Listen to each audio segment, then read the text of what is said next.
Okay, good day. Thank you for having me here. I'm really excited to show you our work. It's a different context to what we've been hearing in the first presentation. And I want to start by giving you a small glimpse of Palestine, because usually when someone who listens or hears Palestine, it's the Middle East, it's the war, people are killing each other, blah, blah, blah. But I think Palestine is a very beautiful, very rich, and very diverse country. We're very small compared to India. I would say like a mosquito compared to an elephant. But still, in that small country, there's a lot of richness and a lot of diversity and resources that we can really build on. Just images from what our country looks like. This is the Church of Nativity, Jerusalem. These are small villages scattered all over the landscape, feudal castles, again villages, and how traditional homes would look like, and even farmhouses. So we go to the reality of Palestine. Over the past 65 years, Palestine, as you may all know, has been under Israeli occupation, and this map really talks a lot about the reality we live under. So if you see in the green color, Palestine started before 1946. It used to be called, the whole land was Palestine. Gradually, this big green slot now is reduced to green islands. And that's where us Palestinians live. The majority of the land, the landscape, everything connecting these islands is controlled by Israel, although it's under Palestinian National Authority, but the real control is really in the hands of Israel. And what did that result in? It resulted, of course, in occupation, etc. I'm not going to go into this, but it resulted really in a rupture, in a break with our natural, social, economic, aesthetic, and cultural development. It's a disconnect from the connection with the Arab world. It's a disconnect from our natural culture. It's a loss of pride in our identity as Palestinians. It's a limited control over natural resources, obviously. Limited spaces for social life, because as you can see, we're only allowed to build in these green spots. And we have a very high population growth rate. And these enclaves have also resulted not just in a disconnect with the Arab surroundings, it resulted in a disconnect between each other. So when there's a wall surrounding the city, it's also surrounding our mind. And it becomes difficult to get communities to talk to each other. And obviously, this resulted to give the government too many other priorities to think about, which means heritage and culture is at the bottom of the list, because education, health, etc. is on the top of the list. And actually, our government spends 30% of its budget on security, the security of Israel, while actually less than 0.05% is spent on culture and heritage. So we're really at the bottom of the line. So the question is, that's our team, our building. The question is, how can we suggest an alternative to the reality we live in? And that's where Riwaq, the organization I represent here, this is my team, and that's where we come in as architects and designers to think about how can we have a different take on where we live. But when we started, it was in 1991. The challenges I listed before haven't materialized. In 1991, we were still under direct Israeli control. Our authority has not been in existence yet. And the question then was, how many buildings do we have? Where is our heritage? No one really knew how many historic buildings existed in Palestine. No one knew where they were. No one had no idea. Because between 1948, when the Israeli occupation started, and by 1991, the knowledge has disappeared, the building knowledge has disappeared. People became fascinated with concrete and cement, etc. And unfortunately, we started seeing the Israeli settlements as our model for building. So all our historic buildings were left to decay. The first step was, in 1991, it took us 10 years to realize a register of historic buildings. So as students, and I was a student then, we went around to the buildings, registered every single building on a sheet like this, took a photo, etc. And then this was cataloged, and we have a database. It's now online. It's in Arabic. And it serves as the basis for our current work. We also started thinking, okay, Palestine is, the Holy Land, everyone loves it, biblical studies, etc., etc. But if you search for books written by Palestinians on Palestinian heritage, you could hardly find one. And the first step was really we need to start writing about our heritage from our own perspective to give some tools for the people to know and to think about their heritage in their own national sense of it. So we have now a library of 13 books. These range in topic and design, and the majority of them are in Arabic because they are written for the Palestinian audience at the foremost. Okay, in 2001, the reality on the ground in Palestine changed. In 2001, we had an outbreak of what we call the Intifada. And at that point, unemployment rates were more than 50% to 60% sometimes in Gaza. So the question was, how can we make our projects jump into the funding cycle that's been happening in Palestine and really get the money for job creation? And that's when the biggest push started. From then until today, we have been able to work with more than 100 buildings. This is the map of the West Bank, and those are where our projects are situated. Our projects primarily target rural areas. We would rather avoid the cities because we think that our cities are protected to a certain extent. The heritage in the cities is protected.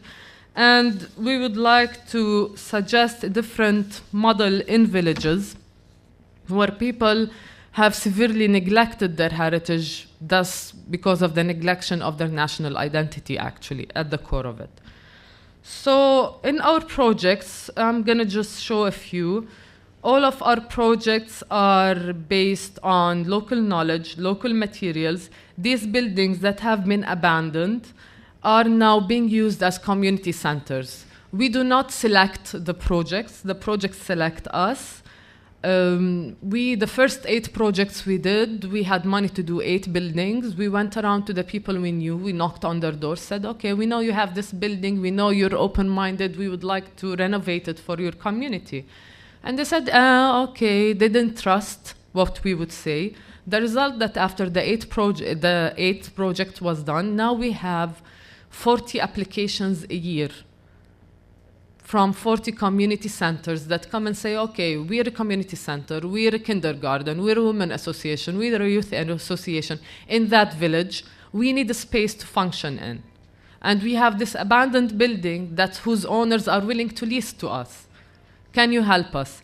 Depending on funding, we usually only have money for 6 or 8 buildings a year, but still the applications keep coming. We try to use as many local materials as possible. We do have some contemporary designs. We use local knowledge. At least 70% of the workers on site in each project are from the village itself. I'm sorry, I keep shifting in my mind. The result is that now there's a business for traditional building materials. For example, the traditional floor tiles that you see, there were only 2 factories left in Palestine that did them by hand, tile by tile. When we first started, the factory was going to close because no one really ordered those tiles. Now you have to order 1 month in advance to be able to buy tiles for your house, because these projects have been setting models in the villages of how to restore historic centers, historic buildings, and how to use them. But the task is great. This is just one example. This is in Sebastia and how it becomes. It's now a women's center with a store to sell their products. But then the task is not easy. The problem in Palestine is that there's no legal protection for cultural heritage. As I said, we live in islands, so there's a huge urban growth, and there's a huge pressure in historic centers to tear down the buildings and come up with multi-story concrete buildings. So the question is, how do you deal with this as fast as you can? And that's when our strategic project that we're currently really working on started. From the registry, from the first task that we did, we know that 50% of the buildings in Palestine are only concentrated in 50 villages. That's it. If we save those 50 villages, we'll be saving at least half of what we own. And said, okay, we don't have people, we don't have money to save everything. Let's just save 50% of what we own. And that's where our pilot project started. Our pilot is this town, it's Birzeit, and those are the villages, the 50 sites that we're interested in on our map. The dark ones are the ones we are currently engaged with. The gray ones are in the coming 10 years, I hope, we'll be working with them. But what happened in Birzeit, which is our pilot, this is the town. Birzeit is the project that won us the Aga Khan. And we found that it could be a very successful case. We didn't choose it because it's the most beautiful case. We chose it because we thought it will be the successful case. Because we need decision makers and people to be convinced and to see a model that's functioning. Otherwise, they will not be on board. In Birzeit, we did physical restoration projects, actual restoration projects. These are images of before and after. The one on the top became a restaurant. The one at the bottom became a circus school. Okay. And we connected, we did a lot of interventions in Birzeit. I'm sorry, I'm not going to list them all here. But one result was that we also connected Birzeit to select 9 other sites in a tourist or a heritage trail that really talk to the locals. Foreigners, of course, can come and use this trail and walk around, but it's tuned for the locals to connect local businesses. We did not invent any single business in any village we connected. It's tuned for local people based on local businesses that exist. And from Birzeit, we learned that, can you see these? Okay. We learned a few lessons, that planning goes hand in hand with implementation. People will not take us seriously until we start working on the ground. So it was really important to start a project and then plan. So we would select the first building by the community to be used. We would select a building that was suggested by the community. It would be our first point of intervention, our first point of entry. But while working on that building, we did the research. While working on that building, we did the planning process. While working on that building, we got the people to get on board. We developed in the site also longer strategic approaches for Birzeit, but it's actually changing all the time. We rely on small incremental projects that go on as we plan with the people. We work in a situation with very high uncertainty and potential changes all the time, and therefore we always have to have a plan B and the plan C. If this one doesn't work, we have another plan. And that's actually why the people in Birzeit, at the end of the project, we left Birzeit 3 years ago. The project is still ongoing there, but with the people, without us.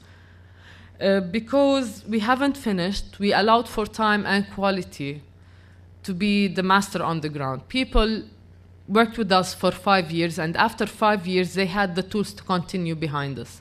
So after we left, we had 5 businesses open. We have new organizations move in. And that diagram here is actually the 3 components, I would say, we have in every project. We have the policy and the legal, where we have to work because we don't have any legal system to protect whatever we're doing. We work with the local council, the village council, municipal council, to work on zoning laws to protect the village. The community mobilization goes also hand in hand. We had festivals, schools. We work with school children, teachers, etc. And the physical interventions, we go from the public into the private. We cannot start with the private. We go from streets, we go from public buildings, and then we move into the private spaces of the people, their private gardens, their houses. After Birzeit, I'm going to show you just examples of the places that we're working in. This is Hajja in the north of Palestine. And Hajja, this is a picture of how the facades used. These are abandoned houses. Our first work was to work to make the building look better. Now families have moved inside these buildings. And in Hajjah, we found out that the main strength of the village with the people was their agricultural products.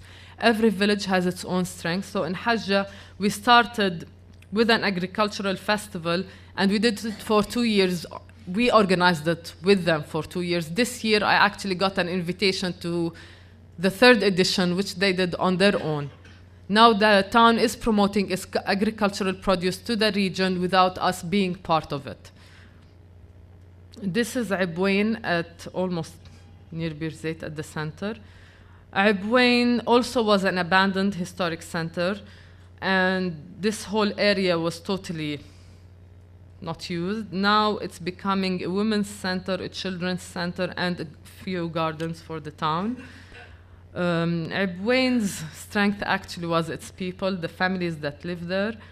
And by restoration, we used abandoned spaces for playgrounds to get the people to have better spaces than in the new center. What's happening in Palestine is that new buildings and new cities that are being erected, there's no space for playgrounds. There's no space for public spaces. There's no space left for people to sit and negotiate and talk. The historic centers are the potential to get these spaces back into the community.